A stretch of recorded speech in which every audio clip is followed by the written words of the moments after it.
Welcome to Telugu one news. నేను మహాలక్ష్మి. రాయలసీమ ఈ ప్రాంతానికి ప్రత్యేక గుర్తింపు ఉంది. ఈ ప్రాంతం నుంచి గొప్ప గొప్ప రాజకీయ నాయకులు ఉద్భవించారు. ప్రస్తుతం ఏపీ సీఎం జగన్మోహన్ రెడ్డి రాయలసీమ ప్రాంతానికి చెందిన నేత. ఇక మాజీ సీఎం టీడీపీ అధినేత చంద్రబాబు నాయుడు ఈ ప్రాంతానికి చెందిన నేతే. రాష్ట్రం విడిపోయిన తర్వాత తొలి 5 ఏళ్లు చంద్రబాబు సీఎంగా కొనసాగగా 2019 నుంచి జగన్మోహన్ రెడ్డి సీఎంగా కొనసాగుతున్నారు. మరికొద్ది రోజుల్లో అసెంబ్లీ, పార్లమెంటు ఎన్నికలకు ఈసీ షెడ్యూల్ విడుదల చేయనుంది. ఇప్పటికే ఏపీలో ఎన్నికల కోలాహలం నెలకొంది. ఈ నేపథ్యంలో రాయలసీమ ప్రాంతానికి ఎవరి హయాంలో మేలు జరిగిందన్న చర్చ తెరపైకి వచ్చింది. అయితే చంద్రబాబు నాయుడు సీఎంగా ఉన్న సమయంలో రాయలసీమ ప్రాంతం అభివృద్ధిపై ప్రత్యేక దృష్టిని సారించారని ఆ ప్రాంతం వాసులు చెబుతున్నారు. ఇక జగన్మోహన్ రెడ్డి కడప బిడ్డను అని చెప్పుకోవటం తప్ప రాయలసీమ ప్రాంతానికి చేసిన మేలు లేదని అంటున్నారు. సీమకు జగన్ చేసిన అభివృద్ధి పెద్దగా ఏమీ లేదని, ఆయన సీమ ద్రోహి అంటూ ఆ ప్రాంతంలోని మెజారిటీ ప్రజలు గట్టిగా చెబుతున్నారు. ముఖ్యంగా రాయలసీమ ఇరిగేషన్ ప్రాజెక్టులపై జగన్ చూపుతున్న అంతులేని నిర్లక్ష్యం సీమ పాలిట పెనుశాపంగా పరిణమించిందని ఆవేదన వ్యక్తం చేస్తున్నారు. ఉమ్మడి ఆంధ్రప్రదేశ్ విడిపోయిన తర్వాత 2014లో జరిగిన ఎన్నికల్లో తెలుగుదేశం పార్టీ అధికారంలోకి వచ్చింది. ఆ ఎన్నికల సమయంలో రాయలసీమ ప్రాంతంలో మొత్తం 52 సీట్లకు గాను 22 స్థానాల్లో టీడీపీ విజయం సాధించింది. 2019 ఎన్నికల్లో టీడీపీ కేవలం 3 నియోజకవర్గాల్లోనే తెలుగుదేశం గెలిచింది. ఇందుకు ప్రధాన కారణం కూడా ఉంది. 2014 నుంచి 2019 మధ్య కాలంలో రాయలసీమ ప్రాంతం అభివృద్ధికి చంద్రబాబు ఎంతో కృషి చేశారు. కానీ ఆ ప్రాంతం ప్రజలు అవేమీ చూడలేదు.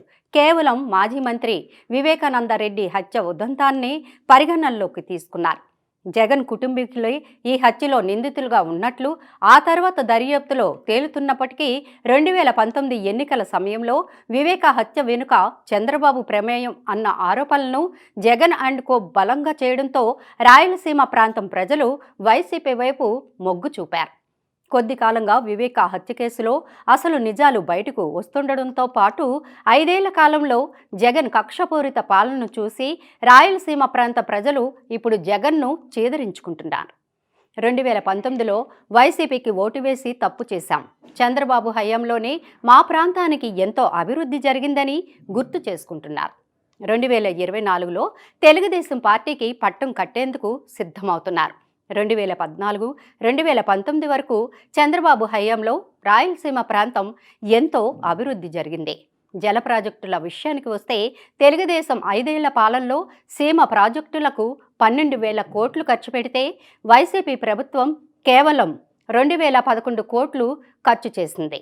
దీనికి తోడు రాయలసీమ ప్రాంతానికి చంద్రబాబు హయాంలో సెల్కాన్, కియా వంటి పరిశ్రమలు వచ్చాయి. బాబు హయాంలో కేంద్ర సంస్థలు రాష్ట్రానికి 10 వస్తే అందులో 4 రాయలసీమకు కేటాయించారు. అందులో ఐఐటి తిరుపతి, చిత్తూరు జిల్లా, ఇక IISER Tirupati, central university, IIIT ఇవన్నీ ఉన్నాయి. అంతేకాక అనంతపురం, తిరుపతిలో 2 మెడికల్ కాలేజీలు అందుబాటులోకి వచ్చాయి. మరోవైపు రాయలసీమ అంటే కరువు ప్రాంతం గుర్తొస్తుంది.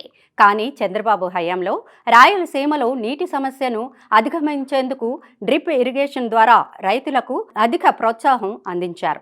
అంతేకాదు రెయిన్ గన్తో పంటకు నీరు అందించే టెక్నాలజీని తీసుకొచ్చి రైతులకు మేలు జరిగే విధంగా చంద్రబాబు కృషి చేశారు.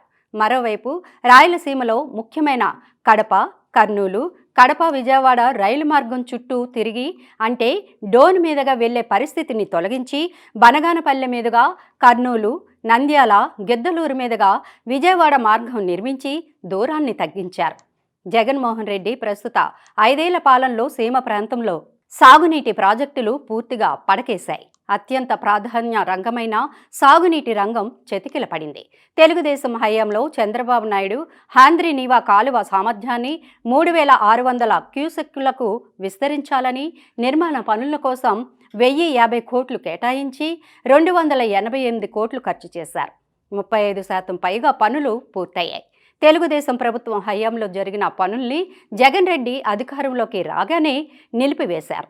మాయ మాటలతో ఇప్పటి వరకు సీమ వాసుల్ని మోసగిస్తూనే ఉన్నారు. అనంతపురం జిల్లాలో 50,000 ఎకరాలకు బిందు సేద్యం కింద సాగునీరు అందించే ఉరవకొండ డ్రిప్ ఇరిగేషన్ ప్రాజెక్ట్ 960 కోట్లతో చేపట్టిన కళ్యాణదుర్గం, రాయదుర్గం నియోజకవర్గాలకు నీళ్లిచ్చే జీడిపల్లి భైరవాణి తిప్ప ప్రాజెక్ట్, 800 కోట్ల వ్యయంతో చేపట్టిన Jeedipalli Peruru project, Madakasira branch canal పనులు, ఇలా తెలుగుదేశం హయాంలో జరిగిన పనులు తప్ప వైసీపీ ప్రభుత్వం వచ్చాక సీమలో ఎక్కడా ఒక్క ప్రాజెక్టులో 1% పని కూడా జరగలేదు. ఒకవేళ జరిగి ఉంటే శ్వేతపత్రం విడుదల చేయాలని రాయలసీమ ప్రాంత ప్రజలు డిమాండ్ చేస్తున్నారు. రాయలసీమ ప్రాంత ప్రజలను కేవలం ఓటు బ్యాంకుగానే జగన్మోహన్ రెడ్డి చూశారు తప్ప ఎలాంటి అభివృద్ధి చేయలేదు. దీనికి తోడు చంద్రబాబు హయాంలో రాయలసీమ ప్రాంతానికి తీసుకొచ్చిన కంపెనీలను సైతం అక్కడి నుంచి తరిమేసిన ఘనత జగన్ రెడ్డిది. దాంతో వచ్చే ఎన్నికల్లో తెలుగుదేశంకు మద్దతుగా నిలిచి జగన్మోహన్ రెడ్డికి ఓటు ద్వారా తగిన గుణపాఠం చెప్పేందుకు రాయలసీమ ప్రాంత ప్రజలు సన్నద్ధమవుతున్నారు.